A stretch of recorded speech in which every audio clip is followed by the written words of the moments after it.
My friends, have you ever felt that your faith isn't being tested by temptation, but by sheer disappointment?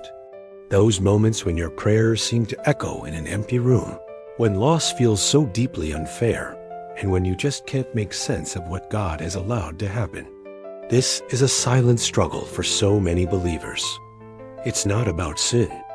It's about a growing bitterness. I once heard someone explain that bitterness is more than just an emotion. It's a spiritual poison. It seeps in when we try to make sense of our suffering without trust. When we keep replaying our pain instead of surrendering it to God, that's when bitterness takes root and slowly starts to darken our soul. Yes, even for those who love God, life can turn bitter. You see, the Bible never promises us a life free from suffering. What it does promise is purpose in our suffering. But we can only discover that purpose when we choose to trust instead of resent. Trust in God doesn't mean you have to pretend the pain isn't real or that it's small. It means believing that God is still in control, even when the pain feels overwhelmingly great. Bitterness constantly asks, "Why did this happen to me?" But trust asks a different question. "Lord, what are you trying to form in me through this?" So many of us want God to just take away the bitter cup.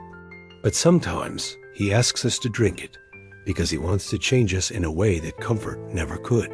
What bitterness tries to destroy, trust allows God to redeem. If you hold on to bitterness, it will eventually shape your entire character. But if you place that bitterness into God's hands, it can become the very place where your faith deepens, where humility grows, and where true compassion is born. Healing often begins not when our circumstances finally change, but when our hearts finally yield. It starts the moment we can say, "Lord, I don't understand any of this, but I trust you." Life might hand you bitter experiences, but bitterness doesn't have to rule your life. When you let trust replace resentment, God has a way of turning even the most bitter waters sweet.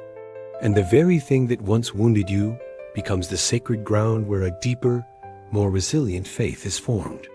Thanks for watching, and if this resonated with you, consider subscribing for more.